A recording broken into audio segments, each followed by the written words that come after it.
Good evening, and thank you for joining us tonight. My name's Jane Earley, and I'm Director of Nursing at IVF Australia. And tonight brings us to the end of our 4-week fertility program, Let's Make It Your Year. And we hope that we've been able to give you some practical hints and advice on how to improve your chances of conceiving naturally. But for some couples, it's not always so simple, and you may need to seek extra advice. So we're very lucky tonight to have with us Associate Professor Peter Illingworth. He's a highly regarded fertility specialist, and he's the Medical Director of IVF Australia. Peter's going to build on the topics that we've been going through over the last 4 weeks, and hopefully we'll be able to introduce to you some possible fertility options should you be having difficulty in conceiving.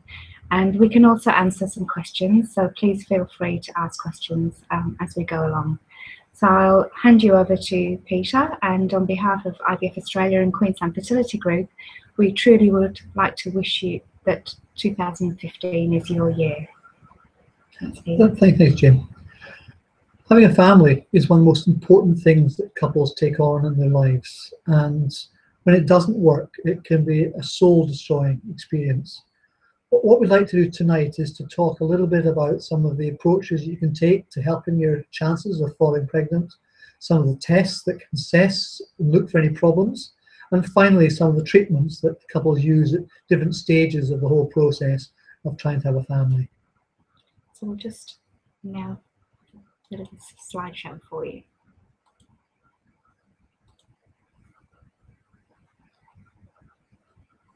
As Jane has highlighted, the purpose of this presentation is with the theme, let's make it your year this year.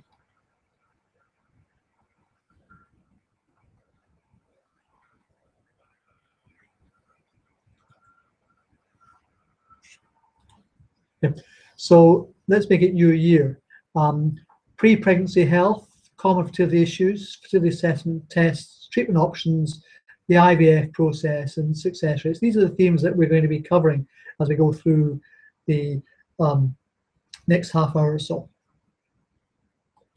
It would be great to get some questions from you. And there are a number of ways in which you can ask questions. We'll have plenty of time at the end to answer any questions you have, but you can also ask any questions during the presentation. If you're joining us on Google Hangouts, you'll then see a grid of squares at the top right of the Hangout window. Click on that and then click the Q&A button.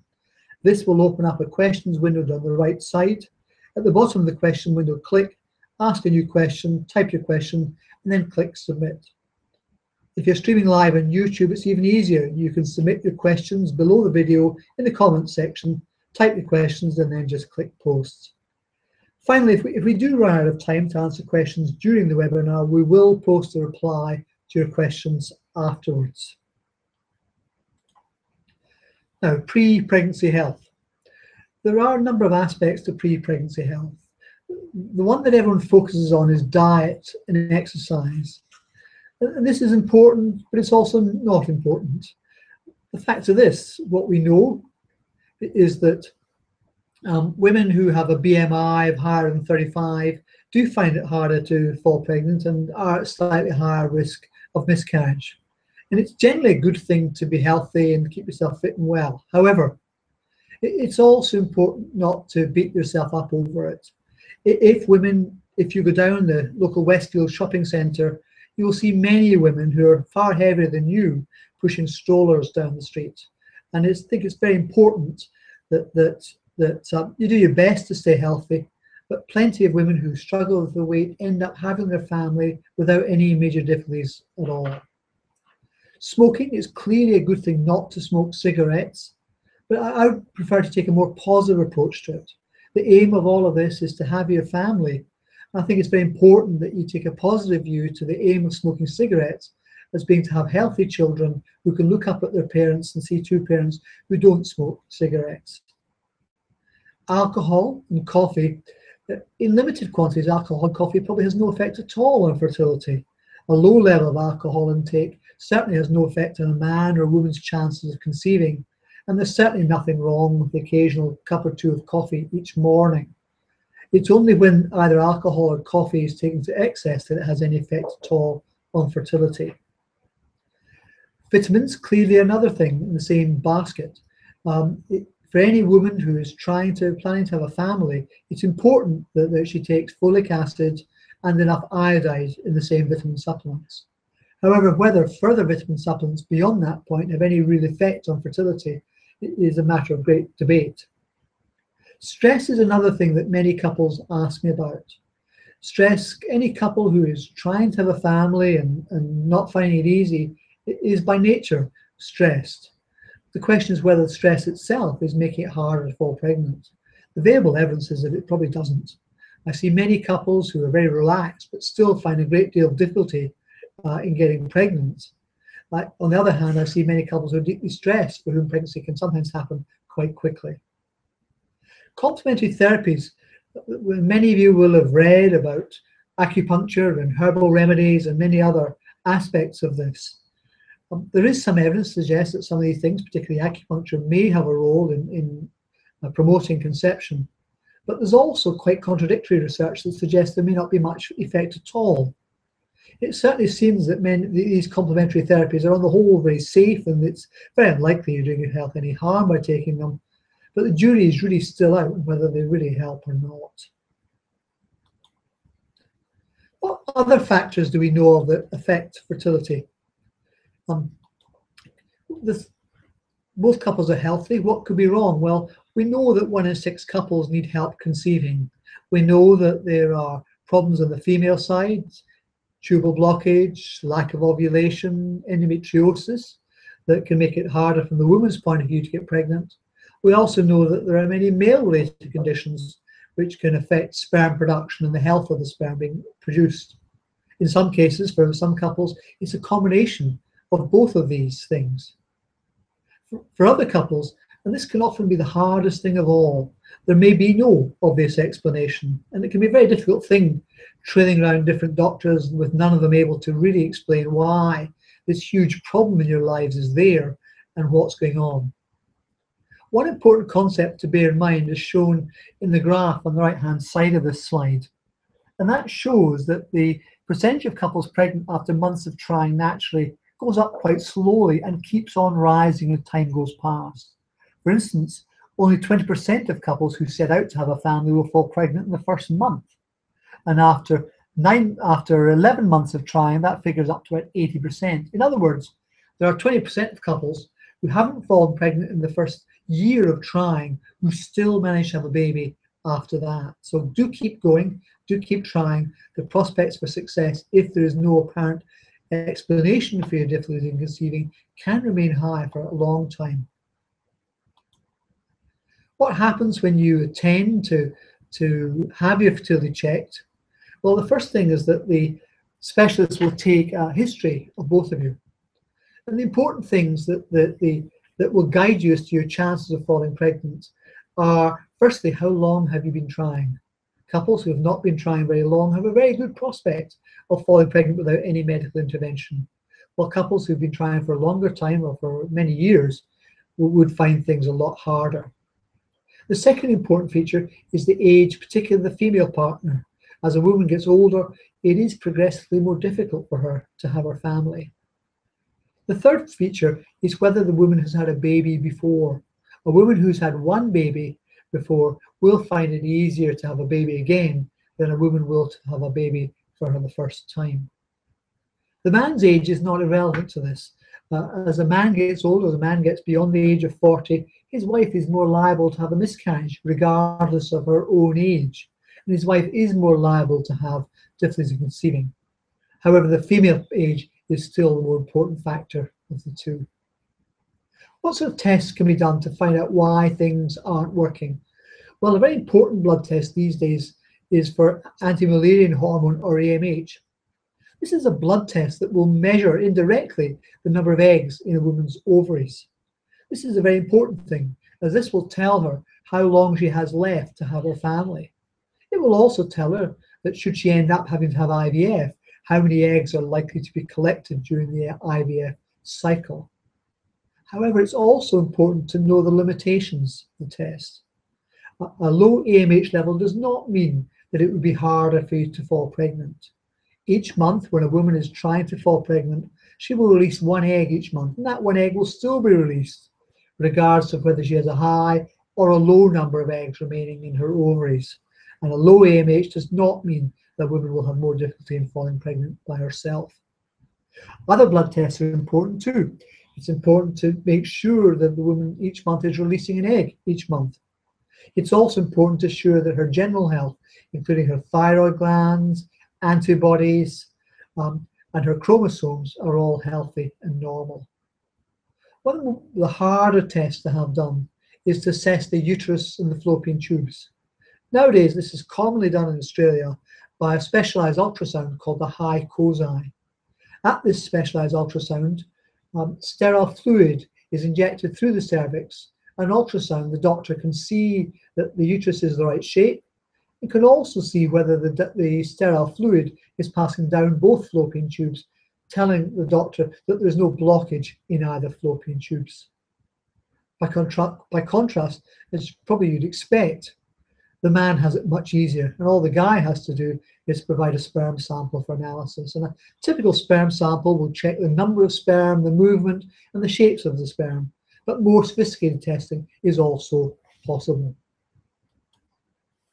Now, when it comes to treatment, there's a range of possibilities that work, depending on the circumstances. If a woman is having trouble releasing her eggs, and sometimes all it may take is mild fertility drugs, tablets that she takes for a few days at the start of her cycle to trigger regular ovulation. If this doesn't work, she may have to go on to low dose of injectable fertility drugs. The low dose is very important because that's how we ensure that women release one egg at a time. At clinics like IVF Australia, we're very keen helping women to become mums, but not quite so keen on them becoming octo-mums. Artificial insemination is another process where the sperm, instead of being placed in the vagina as they are during normal intercourse, are actually injected direct into the uterus. And the timing can be made quite precise so that sperm are already sitting in the uterus and fallopian tubes at the time the egg is released naturally. And in some cases, that can be a very helpful thing to do. As things get more complicated, the treatments themselves also become more complex. In some cases, such as old pelvic inflammatory disease or conditions such as endometriosis, operation can help. Normally, this is normally done by keyhole surgery, where the tissues can be identified and the condition treated. If all else fails, in most cases, IVF can help. IVF involves the collection of eggs, which we shall discuss in a moment, and putting the eggs and sperm together in a dish. If that doesn't work, or if the man has a low sperm count, then ICSI, where an individual sperm is being injected into each egg, can also be a very useful thing to do. Increasingly nowadays, in modern IVF laboratories, we're doing more and more pre-implantation genetic diagnosis. This is a specialized technology where cells are taken from the embryo while it's grown in the laboratory, and they can be tested either to look at whole chromosomes to see if the embryo itself is healthy or not, or if one or other of the parents is carrying a genetic disease, that specific genetic condition can be tested in the embryos. Finally, many couples for whom their own eggs or their own sperm don't work may decide to go and use donated eggs or sperm that have been given by somebody else. This is always a very, very emotional step to take, and undoubtedly involves a lot of heart searching and thought and inevitably counselling before you go down this road, because the long-term implications for you and your family are quite significant. It is, however, an approach that for some couples gives them a great deal of happiness in the long run. And for couples who are prepared to take this approach, it can in some cases be very useful indeed.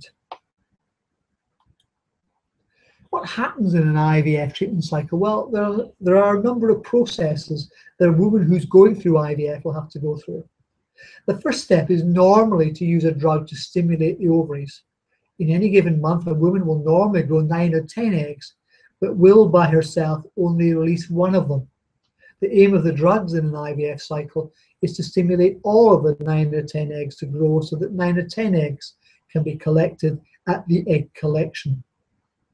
Once the eggs have been collected, the eggs are taken into the laboratory and are joined with the sperm in the laboratory, either by coating the eggs with the sperm or by injecting a single sperm into the middle of each egg. Once the egg and sperm have been joined together, and normally about 2/3 of the eggs that have been collected will successfully fertilize. The remaining embryos are then grown in the laboratory. Normally they're grown for about 5 days, but in some circumstances may be transferred sooner than that. Once the embryos have reached the right stage, an embryo transfer takes place and the remaining embryos are frozen. An embryo transfer is normally a bit like a pap smear test, where an embryo is transferred normally under ultrasound guidance into the middle of the uterus. Any other embryos that also look healthy can be frozen. It's an interesting fact that nowadays in Australia, 1% of all the children born in Australia have come out of a freezer first. Just ponder that. The last step of the IVF process is to have a pregnancy test done. And for many women who are contemplating IVF, one of the most off-putting thoughts is the drugs at the beginning to stimulate the ovaries to work. However, for many women who have completed an IVF cycle, they've forgotten the injections. And for many women who have completed an IVF cycle, the most painful and draining part of an IVF cycle is the anxious wait, the stress, as they wait to find out whether it's all been worth it or not. How often does it work? Well, these are our success rates here at IVF Australia. And what they show is that for younger women, the vast majority of women who are aged in their mid-30s or earlier will end up having a baby after taking part in an IVF program. The success rates for women under 30 are over 40% live birth rate per cycle for women under 30. And overall, the outlook is very good for younger women. Sadly, however, as you can see, it's an awful lot harder for women who are over 40. In women who are over 40, the success rate from IVF is somewhere between 10 and 20%. And that can be a very hard thing indeed. And it's therefore very important when you're older to appreciate that IVF is not necessarily an easy step to take. So in summary, if it's taking longer than you expected to conceive, do seek medical advice. You can do that. Alternatively, you can call our free fertility hotline on 1-800-111-483 or visit one of our websites. So now, just to remind you, you can put in questions either through the Google Hangout or through YouTube. And we've got some questions here that we will work our way through.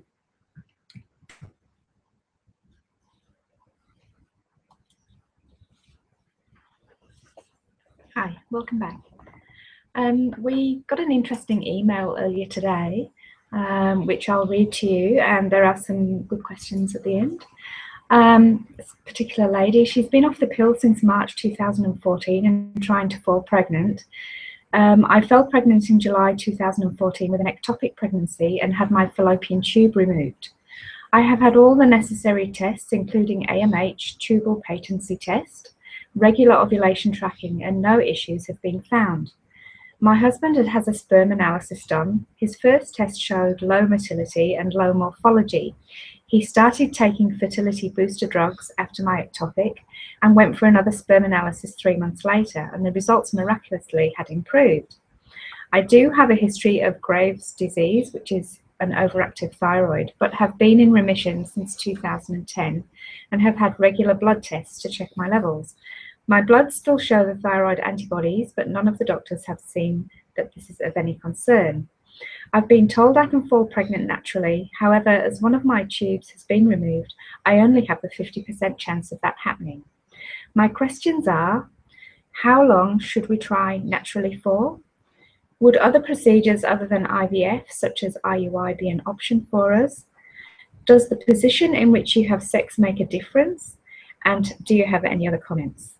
Yeah. Well, look, there's some good things with the situation, some very good things.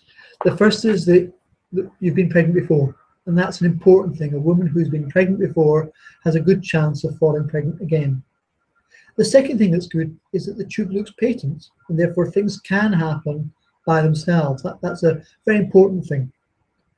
The question is, how long should you try naturally for? Well, it's quite variable. Some women who've had an ectopic pregnancy never fall pregnant again.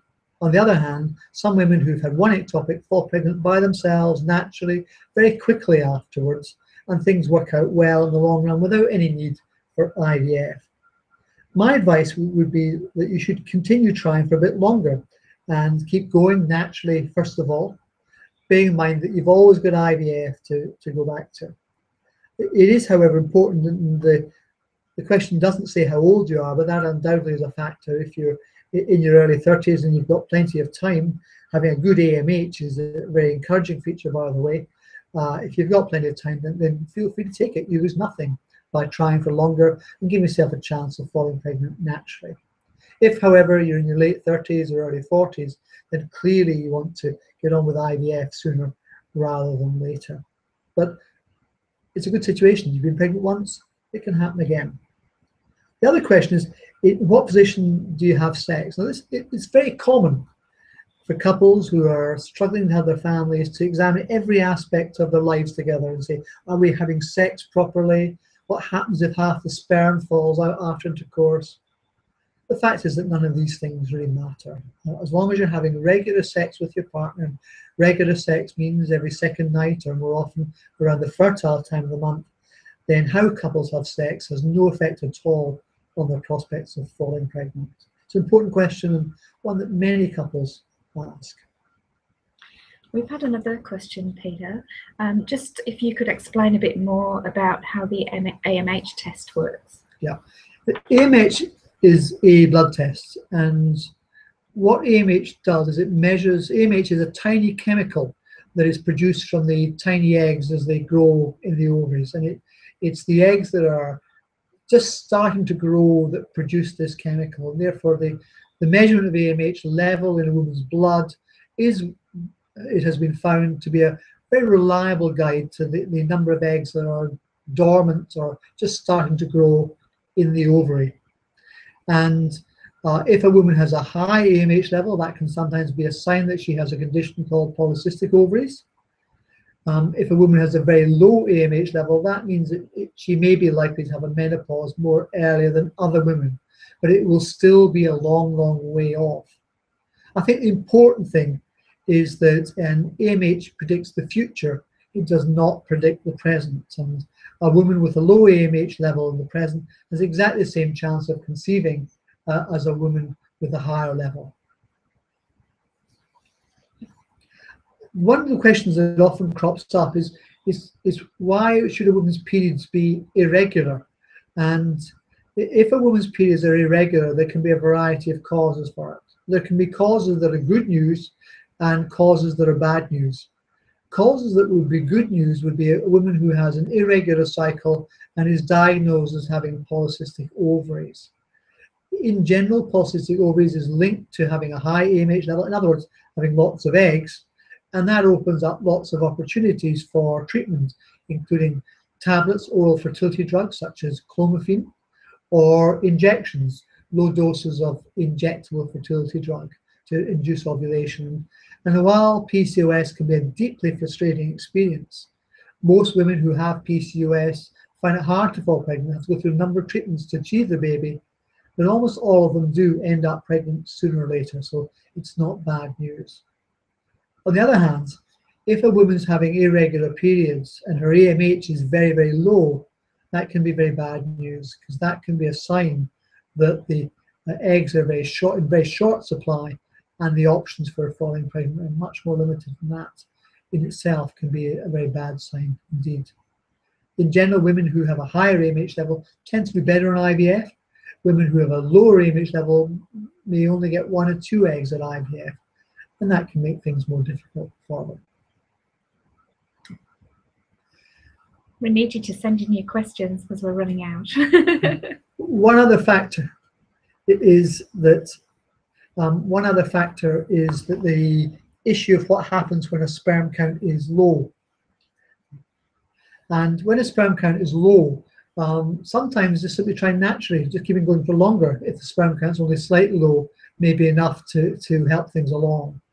If, however, on the other hand, the sperm count is extremely low, then it may be necessary to do IVF. And IVF works pretty well in that situation, because through the ICSI technology, we're able to inject a single sperm into each egg, and that in itself can promote the chances of falling pregnant. One of the other questions that we've just received is asking about what does the term endometriosis mean? And endometriosis is a condition where a woman can have the lining of the uterus developing inside her abdominal cavity. And where the lining of the uterus develops inside the abdominal cavity, that can cause scar tissue. And that scar tissue can block the fallopian tubes. It can also cause cysts to develop on the ovary. And normally the first line of treatment for that is to have surgery, keyhole surgery, where the endometriosis can be removed at the time of the surgery. However, one of the side effects and one of the drawbacks of keyhole surgery is the fact that that too can cause more scarring and can reduce the number of eggs in the ovaries. So while I think it's very important to have endometriosis assessed thoroughly and to have it treated, it's generally not the case that you'd want to have repeated treatments for endometriosis. And sometimes if the surgery does not work, then then it may be necessary to resort to IVF after that. Okay. So we've come to the end of our seminar. If you do have any more questions, please continue to send them in. Questions that we haven't been able to answer tonight, we can actually make sure that we respond to your questions. So thanks for joining us, and all the best for you all in 2015. Let this be your year. Thank you. Goodbye.